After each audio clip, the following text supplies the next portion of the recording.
Olá! Hoje no Mundo Político, histórias e lembranças de uma raposa mineira. Neste dia 16 de março, o ex-governador de Minas, Hélio Garcia, faria 92 anos.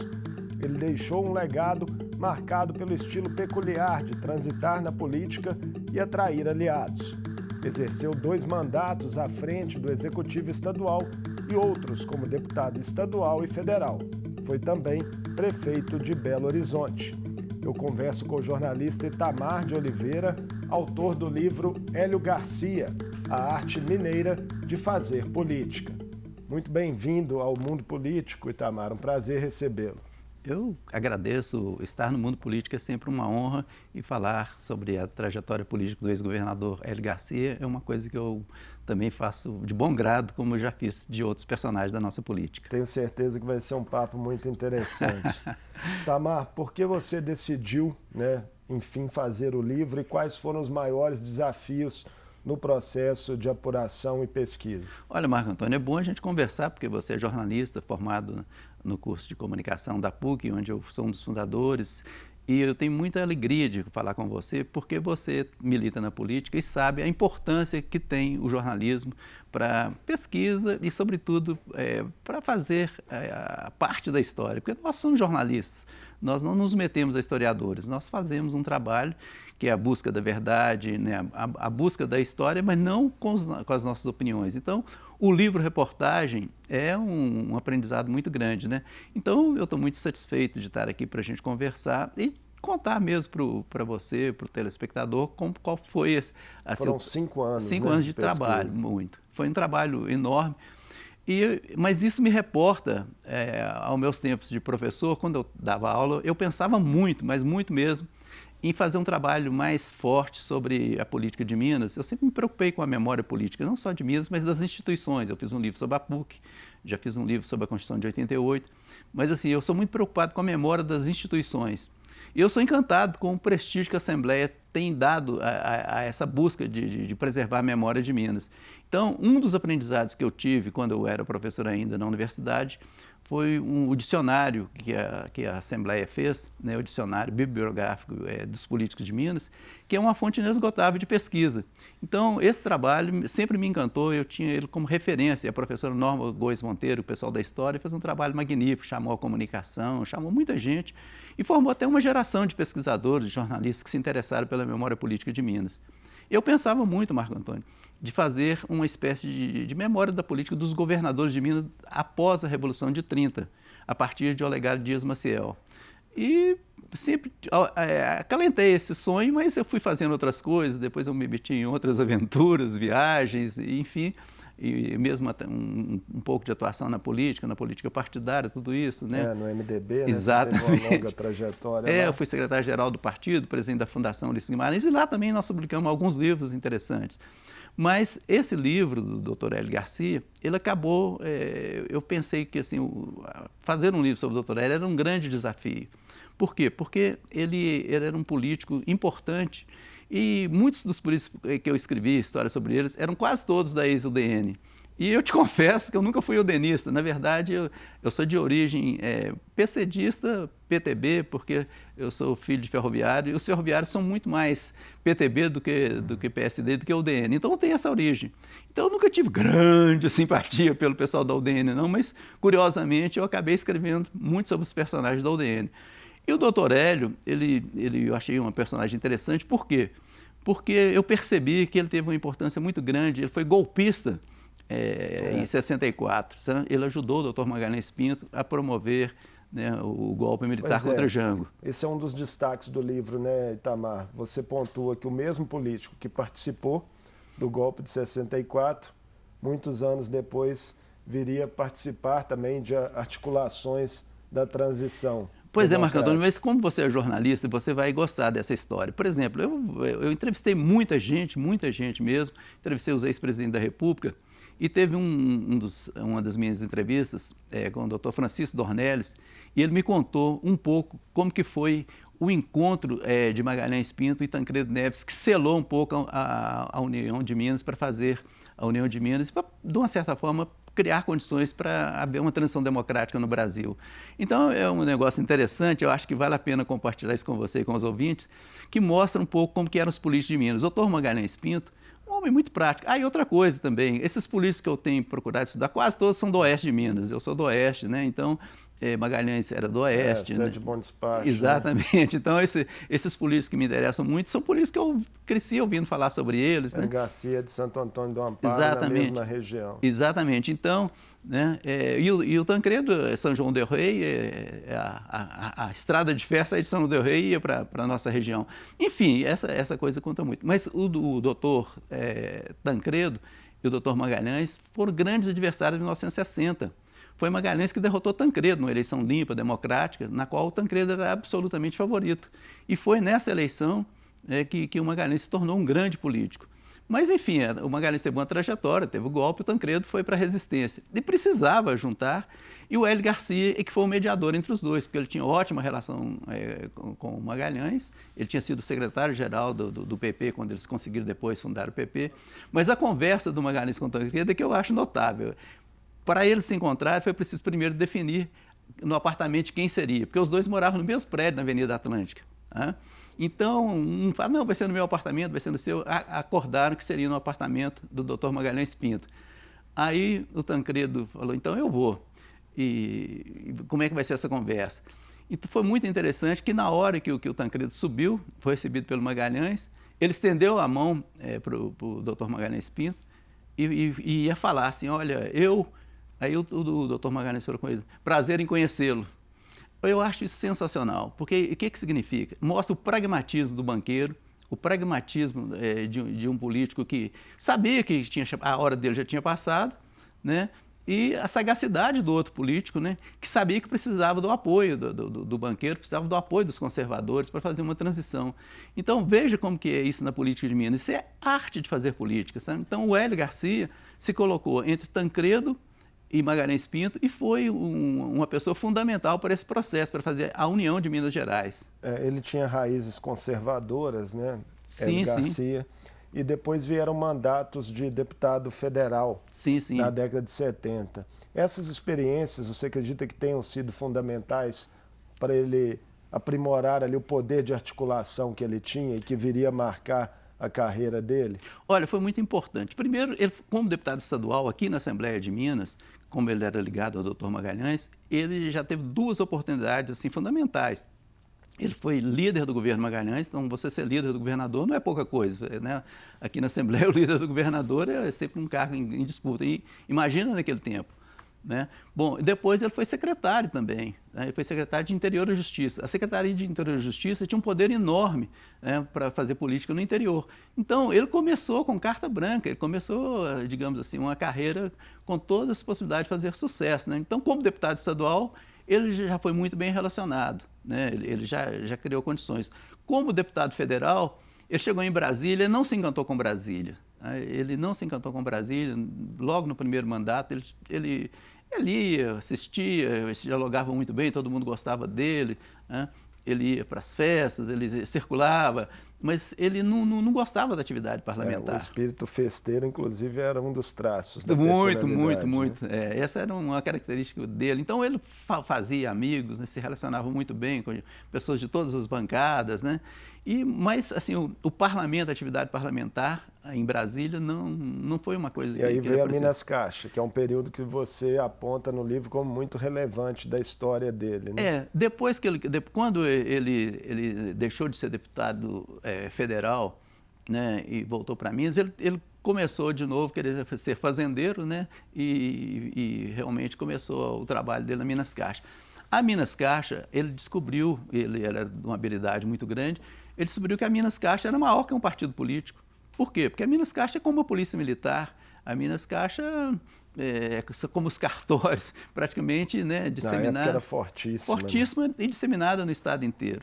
Então, ele criou uma equipe na Minas Caixa, e com essa equipe ele começou a fazer grupo, ele criou um grupo de políticos, né, que você poderia chamar, né, digamos assim, os herdeiros do político do Hélio Garcia. Você tem o Romeu Queiroz, que foi presidente da Assembleia, né, você tem o Zé Ferraz, que foi um grande político, presidente da Assembleia, né, Você tem Roberto Brant, que foi secretário, deputado federal, ministro, né? Então, assim, na Minas Caixa, o Hélio Garcia teve possibilidade de formar uma equipe mesmo, né? E formar um time. E aí ele estava preparado para caminhar mais longe, né? Um time que poderia avançar mais. Vamos falar então de outro capítulo importante, anos 80.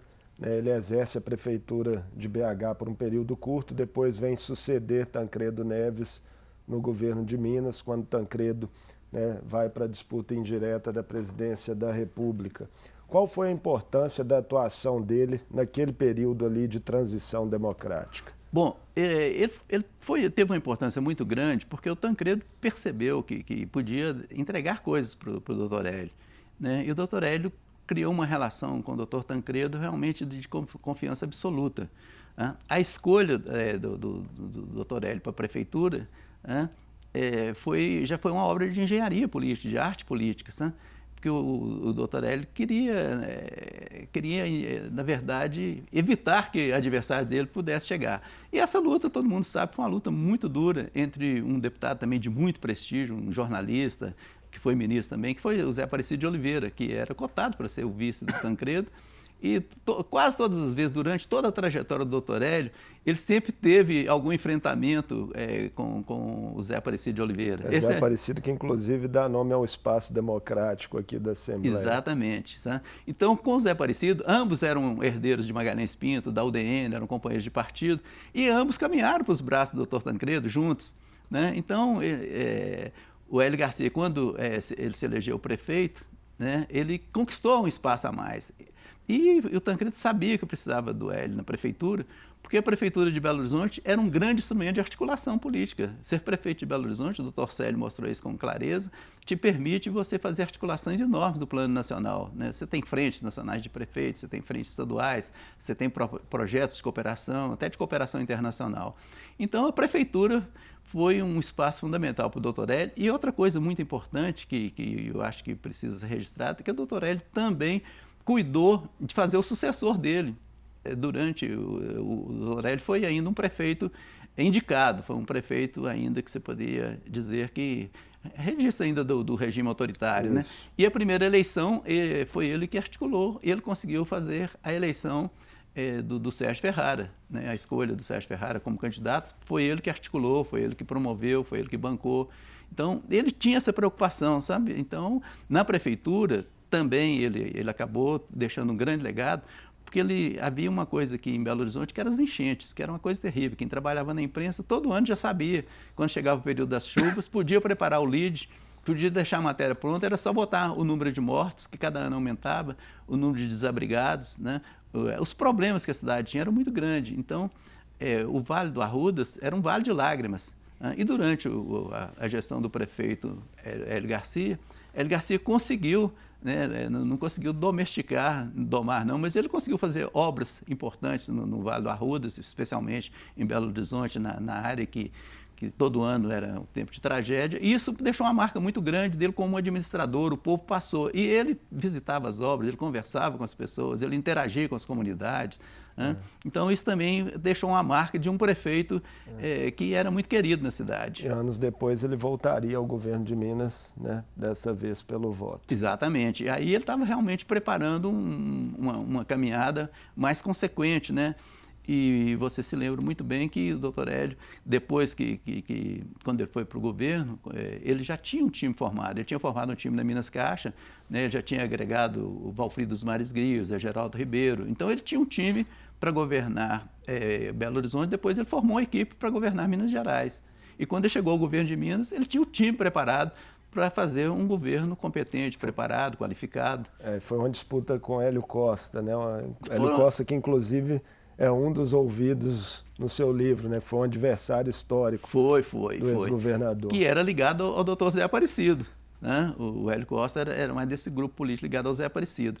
Mas nessa disputa do Hélio Garcia, eu acho que é importante relembrar que o doutor Hélio fez uma coisa também que talvez seja tempo da gente refletir agora no mundo político. Ele, na época, criou um partido. Né? Ele já tinha transitado em vários partidos, né? Hoje em dia virou coisa comum criar partido. Pois é, mas ele criou um partido. Olha, não sei se vocês lembram, um partido chamado PRS, Partido das Reformas Sociais. Esse PRS é uma história interessante. Ele deixou marcas. Por quê? Porque ele foi usado apenas para aquela eleição. O Hélio Garcia se elegeu governador de Minas e não quis implantá-lo no plano nacional. Mas ele tinha um programa bom, porque aí eu volto a falar uma coisa com você que é relevante. O Brasil é um país muito difícil porque ele não tem coragem, não tem conseguido fazer as reformas sociais que precisam ser feitas. A reforma agrária, que hoje você fala em reforma agrária, hoje eu acho que a gente nem precisa falar em reforma agrária porque evoluiu tanto o campo, evoluiu tanto o negócio, evoluiu tanto o sistema, o capital, que você não precisa falar de reforma agrária nos termos em que se discutia reforma agrária na década de 60, mas um dos motivos do golpe... Por que ele precisou criar o PRS à época? Porque ele imaginou o seguinte, que ele já tinha um grupo político e como ele tinha saído do MDB, ele conhecia o MDB como ninguém, e como o Tancredo também conhecia, né? Então, ele sabia quem que eram os dirigentes do partido, os presidentes de Câmara. É difícil um político conhecer tão bem o interior de Minas e o poder local, porque o poder local em Minas, normalmente, são famílias tradicionais, né, que vieram de origem PCDista e udenista e às vezes, do antigo PR. O Hélio Garcia conhecia isso como ninguém. Então, ele transitava muitíssimo bem no meio político do interior de Minas. E daí ele falou, vou criar um partido que com esse partido eu consigo atrair pessoas de todas as demais siglas. Na sucessão dele, né, ao governo de Minas, também é atribuído a ele um papel relevante para que Eduardo Azeredo viesse a se eleger governador, né? Outra vez em uma disputa contra Hélio Costa. Essa é outra questão que mostra o talento do Dr. Hélio. Ele resolveu, assim, ele sabia que o Hélio Costa era um adversário terrível, era um adversário forte. Então, qual a estratégia que ele montou? Nós precisamos levar essa eleição para o segundo turno. Então, ele só pensava nisso. Ele não preocupou com a eleição no primeiro turno. Sabe? Vamos levar a eleição para o segundo turno, vamos levar a eleição para o segundo turno. Quando ele levou a eleição para o segundo turno, aí ele chamou todo mundo e falou assim, agora nós vamos ganhar a eleição. E aí ele tinha todas as condições para fazer a política muito prestígio com os prefeitos. Com os prefeitos, com o mundo político de uma maneira geral. O Hélio Costa é um grande quadro político, foi senador depois, foi um homem... Continua sendo uma pessoa respeitável, mas ele não teve essa experiência, essa vivência, né, de conversar com o político, olhos nos olhos, entrar, tomar café, né, conversar com a mulher, ir no hospital, essa coisa que o político faz no interior e que o Hélio fazia muito bem, que ele fazia desde a primeira eleição dele, né, lá em Bambuí, no oeste de Minas, ele percorria cada região, né, fazendo esse tipo de política. Falando em interior, né, o livro trata de várias facetas do governador do ex-governador, e uma delas era a paixão pela fazenda e pelo meio rural. A Fazenda Santa Clara, né, ali em Santo Antônio do Amparo, viria inclusive a servir como uma espécie de refúgio para o governador em vários momentos de sua trajetória. Você esteve lá, né, para a apuração do livro, o que você conseguiu colher de depoimentos que te impressionaram ali sobre essa relação dele ali com a sua origem, né? O que mais me impressiona, digamos assim, na trajetória política, na trajetória pessoal do Dr. Hélio, era a relação de afeto que ele tinha com as pessoas. Ele tinha afeto com os jornalistas, ele tinha afeto com as mulheres, ele tinha afeto com muita gente. Por exemplo, se você chegasse na entrevista coletiva e ele te visse, ele te chamava, sabe? Vem conversar, ó, vem cá, vamos... Ele era muito atencioso com as pessoas. Agora, na Fazenda, ele era simplesmente amigo de todo mundo. Por exemplo, se você chegasse na Fazenda, qualquer político chegasse, um presidente da República, ele não tirava as pessoas da mesa. As pessoas que estavam na Fazenda continuavam com ele à mesa. Então, assim, o pessoal da Fazenda simplesmente adorava ele. Ele saía com todo mundo, ele respeitava, ele pagava o salário, ele conseguia escola para os filhos dos trabalhadores. Então, ele construiu uma relação assim, muito difícil. Por exemplo, eu tenho um depoimento de uma das entrevistadas que a filha dela tinha a mesma escola que as filhas do Dr. Hélio tinham. Qual o patrão que faz isso? Imagina, você vai dar um patrão que dá a mesma escola para os filhos e para os operários, isso é uma coisa raríssima, né? Então ele tinha uma relação muito especial. E na Fazenda ele foi muito bem sucedido, porque todo mundo trabalhava com gosto, sabe? Esse foi uma faceta interessante. Um assunto agora um pouco delicado, Itamar. No senso comum, né, de causos políticos que a gente escuta em Minas Gerais, muitas vezes se fala de uma relação do ex-governador com bebidas, né, e de um estilo que, por vezes, alguns consideravam meio fanfarrão. O que há de verdade e folclore nisso? Olha, primeiro, quando eu comecei a fazer esse trabalho, eu ouvi muita gente, eu te falei que eu pesquisei, conversei com muita gente, família, amigos e tal. Um amigo, uma pessoa que era muito próxima do Dr. Hélio, falou comigo, olha, Itamar, cuidado com quem você vai ouvir. Por exemplo, quem te contar que tomou cerveja com a Hélio Garcia, vai estar mentindo, que ele não gostava de cerveja. Só uísque. Só uísque. E de vez em quando ele tomava umas canas, assim, com pessoas que ele tinha melhor relação. Ele era realmente um assíduo bebedor de uísque, mas ele tinha Bons uísques, né? bons uísques, mas ele tinha uma certa sabedoria. Ele tomava o uísque com método, sabe? Botava muito gelo, muita água, sabe? Então, quando todo mundo estava achando que já tinha tomado umas 3 garrafas, ele tinha tomado 1 ou 2 doses. Então, assim, normalmente ele ficava entre os amigos nas 3 doses para ficar no nível da humanidade, e quando ele tinha outros caminhos, outros motivos, ele tomava todas, mas assim, isso ajudou a criar um folclore, mas isso também ajudou a aproximá-lo também das pessoas. Tá? Então, para você ter uma ideia, o Dr. Hélio não era muito preocupado com a imagem dele. Vou te contar um caso que o pessoal do PT me contou. Por exemplo, muitas professoras que eu fui conversar me diziam, sabe, que o Dr. Hélio tinha falado uma frase, só que as professoras eram mal amadas. Não sei se vocês já ouviram falar isso, né? Então, isso apareceu, circulou, e depois eu consegui apurar que ele nunca se preocupou com isso, né? Ele não falou isso, mas assim, num período de greve havia uma certa birra, aquelas coisas da política, a história foi inventada, aí falou, olha, só precisa desmentir. Ele falou, eu não vou desmentir não, eu sou filho de professor, eu não falei isso. E essa coisa, assim, até hoje eu encontro professores que têm um pouco de mágoa deles, né? Porque acham que ele falou essa palavra que ele chamou as pessoas de mal-amadas. Ele nunca chamou, né? Outra coisa também que eu acho, mostra um pouco o estilo dele, ele tinha o maior respeito pelo PT. Ele gostava das pessoas do PT, ele tomava uísque. Dialogava bem com o adversário. Eles te convidavam para o palácio, tomava muitos uísques com eles, por isso que circulava muitos, porque um chegava e falava, eu tomei um uísque com o governador, o outro eu tomei um uísque com o governador, então isso foi rolando. Mas teve uma vez, por exemplo, que o PT estava fazendo uma grande manifestação aqui em Belo Horizonte, né? E eles ia fazer um enterro do governador. Nessa época ele ainda não era governador, ele era prefeito. Então falaram, ô prefeito, eles estão saindo lá com um caixão lá da Praça da Estação e vão depositar o caixão aqui na prefeitura. O que nós vamos fazer? Nós vamos reprimir, nós vamos acabar com a passeata? Ele virou para o pessoal e falou assim, eu estou dentro do caixão? Eles falaram, não senhor. Então deixa os meninos brincar de fazer política. Então assim, ele era hiper tolerante com os adversários, sabe? Sabia que política é a arte do diálogo, né? Não adianta você querer fazer política com violência, né? Com autoritarismo, não vai a lugar nenhum. Qual a importância, né, de exaltar, então, a memória de um político que tem esse diálogo, né, essa capacidade de transitar como principal marca em um contexto histórico que a gente está vivendo, Itamar, de política cada vez mais radicalizada, né, muitos embates ideológicos fortíssimos entre direita, esquerda, progressistas, conservadores, enfim, mas que, às vezes, extrapolando alguns limites, né, a gente tem visto casos nos parlamentos. Olha, Marco Antônio, eu ficaria com a palavra de uma das pessoas que eu entrevistei, que eu conversei longamente, que é o Dr. Pedro Simão, que nós todos admiramos. Pedro Simão é uma figura ímpar, foi amigo de Itamar, foi amigo de Tancredo, foi um senador respeitável, governador do Rio Grande do Sul, articulador do Mercosul. O Pedro Simão fez questão de me ligar para falar o seguinte, Itamar, faça o favor de divulgar seu livro muito, dê entrevistas, fale, divulgue, porque seu livro é muito importante para o Brasil atual. O Brasil atual está precisando de diálogo, o Brasil atual está precisando de pessoas que entendam que a política é uma arte, e vocês em Minas sabem fazer política, né?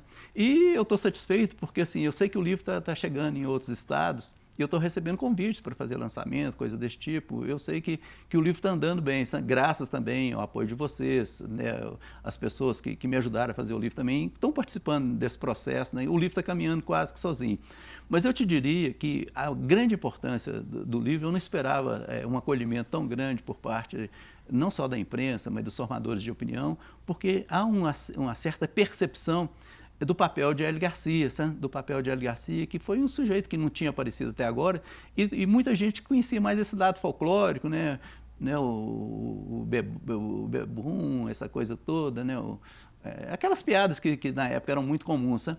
E agora está surgindo uma dimensão nova de um político, e está surgindo também um pouco uma reflexão também sobre a arte mineira de escrever sobre política. Para a gente encerrar, você chegou a citar em uma entrevista recente, planos de uma trilogia que envolveria obras também sobre Olegário Maciel e Benedito Valadares, né, outras figuras antológicas aí da política mineira. O projeto está de pé, Itamar? Olha, eu fico pensando nisso, porque assim, o doutor Hélio me deu muito trabalho. E eu estou com um livro pronto sobre esses causos do Dr. Hélio, que não são deles, são muito engraçados. Mas eu não quero lançar esse livro por agora, porque eu acho que o momento político do Brasil é um momento diferente. Eu acho que assim, o mundo todo, né, nós estamos vivendo uma crise muito grande dos partidos, né? Eu acho que essa ideia do Partido das Reformas Sociais, eu acho que é uma coisa também que acho que o meio político vai acabar uma hora discutindo. Mas assim, eu fico imaginando que essa coisa da arte mineira de fazer política, ela precisa, a partir de Minas Gerais, ela precisa chegar ao Brasil. E eu acho que aqui na Assembleia mesmo, eu acho que existem muitos políticos aqui na Assembleia, inclusive agora se elegeram mulheres, se elegeram, assim, a representação que foi escolhida agora, você tem um presidente jovem, né, que assumiu a presidência da Assembleia. Então, a política mineira está passando por uma renovação geracional, né? Pois é, então eu acho que isso é muito animador. Por quê? Porque, assim, você veja a nova composição da Assembleia, a nova composição da Câmara Municipal de Belo Horizonte, e eu acho que precisa haver uma renovação, sabe? Mas precisa haver uma renovação nessa linha, né? De pessoas que cheguem para praticar o diálogo, né? Que entendam que a arte dos mineiros, a política se faz com diálogo. Sem isso, não se faz política. E não existe salvação fora da política, senão nós estaríamos em plena guerra, né? E para evitar a guerra, existe a política. A gente só lembrando, né, o ex-governador Hélio Garcia faleceu em 2016, em Belo Horizonte, por insuficiência respiratória, né? Teve uns últimos anos de vida ali mais reclusos. Foi isso, né? Foi. Essa parte eu preferi não ligar muito a ela, porque a minha preocupação era trazer o personagem à vida. E eu percebo que vocês todos estão me permitindo a possibilidade, né, de trazer o personagem e trazer outros. E eu acho que eu preciso encerrar essa conversa com vocês falando uma coisa que dá mais alta relevância. Esse livro que nós fizemos uma edição que está andando muito bem, uma edição que está no comércio, que está bem nas livrarias, mas a Assembleia Legislativa de Minas fez uma tiragem, fez uma segunda edição desse livro, e ele vai ser encaminhado para as bibliotecas, para os centros culturais, né? Isso me animou muito, porque é aquilo que vocês fizeram aqui na Assembleia com o Dicionário de Política de Minas. Então, esse livro não é um livro de um autor, não é um livro de um personagem que está entrando na coleção Memória Política de Minas, não. São vários políticos de Minas, né? Vários políticos brasileiros, vários ex-presidentes, nós estamos todos entrando juntos na Memória Política de Minas Gerais. Muito obrigado, Itamar, por essa conversa muito importante para a gente. E foi uma honra, uma alegria. Muitíssimo obrigado. Eu conversei com o jornalista Itamar de Oliveira, falamos do livro de sua autoria, que rememora a trajetória do ex-governador Hélio Garcia. A obra Hélio Garcia, a arte mineira de fazer política, traz revelações e histórias de uma das últimas raposas de Minas, alcunha, né, que é dada a políticos hábeis em negociações e articulações. O Mundo Político fica por aqui. Obrigado por nos acompanhar e até o próximo programa.